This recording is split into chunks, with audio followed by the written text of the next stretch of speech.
back for more Mavic Pro tips. Underneath the Mavic, in here where the SD card is, you can see in here there's a switch that on it says Wi-Fi RC. You can switch, you can move that, you can flip that switch, and you can fly by Wi-Fi by your phone. About 80 meters, and that's about as far as it'll go. So that's how you flip between wireless and RC control. This little device, 2 USB ports on this side. This is so that if you're out in the field, so you can take one of your Mavic batteries and you can run a USB line out. So I can stick my iPhone cord in, I can charge from my Mavic battery.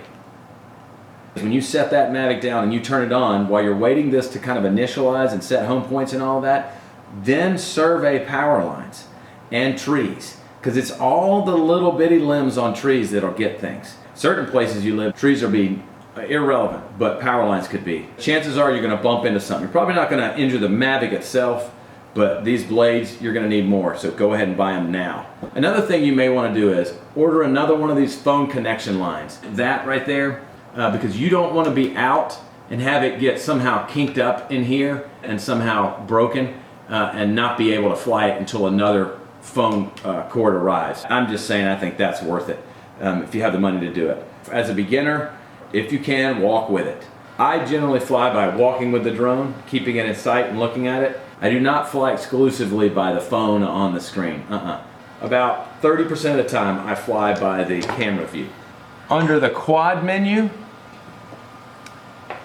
you can change whether your home point is the device or whether it's a location right here. Because if you walk with it, you probably want your home point to change. You would rather your home point be where you are. Limits can impact the flight in ways that are unexpected until you get experience. There's been in circumstances where I've limited the range altitude-wise or horizontally. When I've done that, what it does is it does not set those in relation to the controller. It sets your distance limits in relation to your home point. So twice I had it kind of bumping up against an invisible wall because it's reaching its distance limit. So limits can work against you. Obstacle avoidance is a necessary and important and good thing, but you have to understand it. Sometimes it'll float, it'll cause it to push away from something in an unexpected way. You're just going to have to learn that, but I just want to mention that up front. Keep your hands away from the blades. In all circumstances, keep your hands, keep your body, keep all of it away from those blades. But boy, I got nicked pretty good on my fingers when it was drifting because it was avoiding an obstacle. And it was floating back into something. I had to try to reach in to turn it off and got nicked on my fingers. Focusing can be an issue.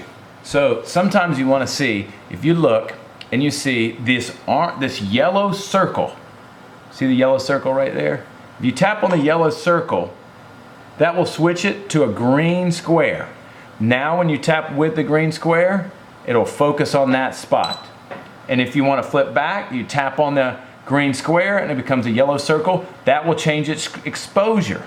It will do auto exposure based on where you touch. So this little spot's where you flip back and forth between autofocus and setting the exposure. So this stick reveals flight modes. That's very handy and quick.